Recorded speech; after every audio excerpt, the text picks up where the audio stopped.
You ever have that feeling like you're doing everything you're supposed to, but you still feel kind of dissatisfied?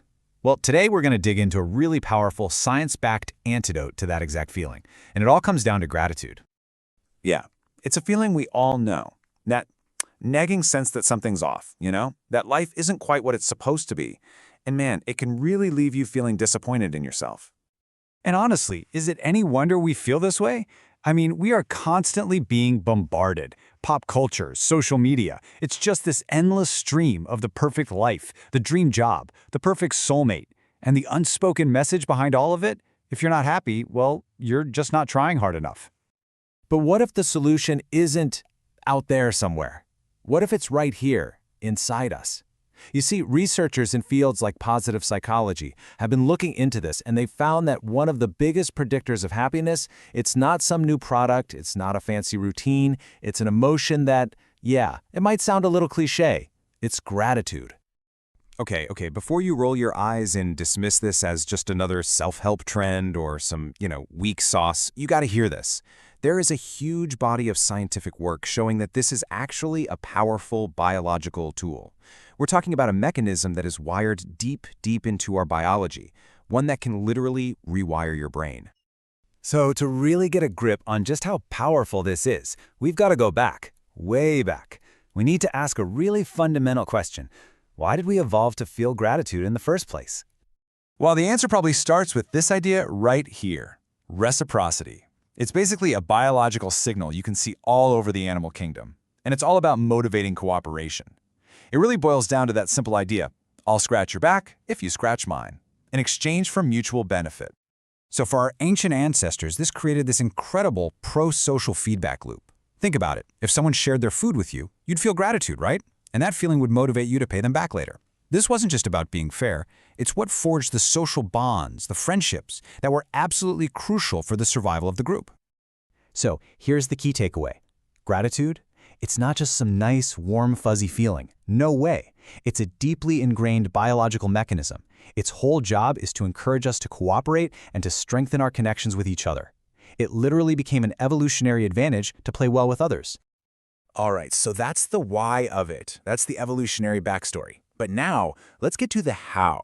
What is this ancient mechanism actually doing to our brains right now in the modern world? Okay, this is where it gets really wild. Research using actual brain scans shows that feeling grateful literally changes your brain's chemistry. It kickstarts the production of those feel-good chemicals like dopamine and serotonin. Yep, the same ones targeted by antidepressants. And, get this, it even makes it easier for your brain to save and pull up positive memories. And you can see the battle lines drawn so clearly here. A dissatisfied brain, it's all about envy, social comparison, everything it lacks. But a grateful brain? It shifts the focus. It zeroes in on social bonds, on positive memories, on that feeling of reward. It directly counteracts the very things that fuel our dissatisfaction. And the results of this shift in the real world, they're huge.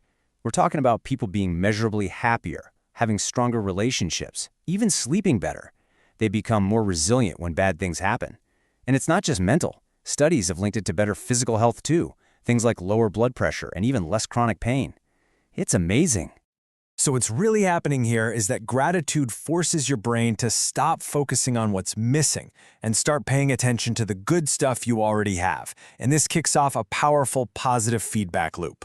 When you feel better, you act in more positive ways, which then brings more positive experiences into your life. It just keeps building on itself. Okay, so knowing all this science is one thing, but it all leads to the million-dollar question, right? Can you actually train your brain to be more grateful?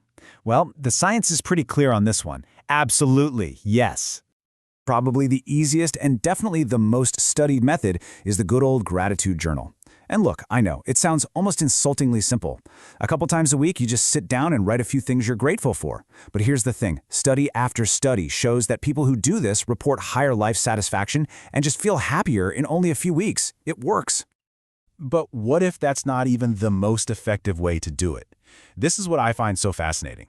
Recent neuroscience is suggesting a pretty surprising twist on what the most powerful gratitude practice really is. Neuroscientist Andrew Huberman talks about this, and the data is really clear. The biggest neurological impact, we're talking the biggest spike in all those feel-good chemicals, it doesn't actually come from you giving thanks. It comes from you genuinely receiving it, or even just watching someone else receive genuine, heartfelt appreciation. I mean, how wild is that? It's such a fascinating insight. It means that, yeah, telling people you're thankful for them is great for them and it strengthens your relationships. But actively putting yourself in situations where you might receive genuine thanks, that can have a massive, direct impact on your own well-being. So how do we put all this together into practice? Well, you can start with the internal stuff, keeping that journal or just consciously thinking about what you have instead of what you don't. Or you can take it external. Tell people in your life you appreciate them. Go volunteer. The science is solid on this. Even these small, deliberate acts can start that process of rewiring your brain. When you boil it all down, what this research really shows us is that our emotions, they aren't fixed. They aren't just factory settings we're stuck with. They're skills. Skills that we can practice and get better at. So I'll leave you with this question to chew on. If just a few minutes of focused reflection can fundamentally change the physical pathways in your brain, what else are you capable of changing?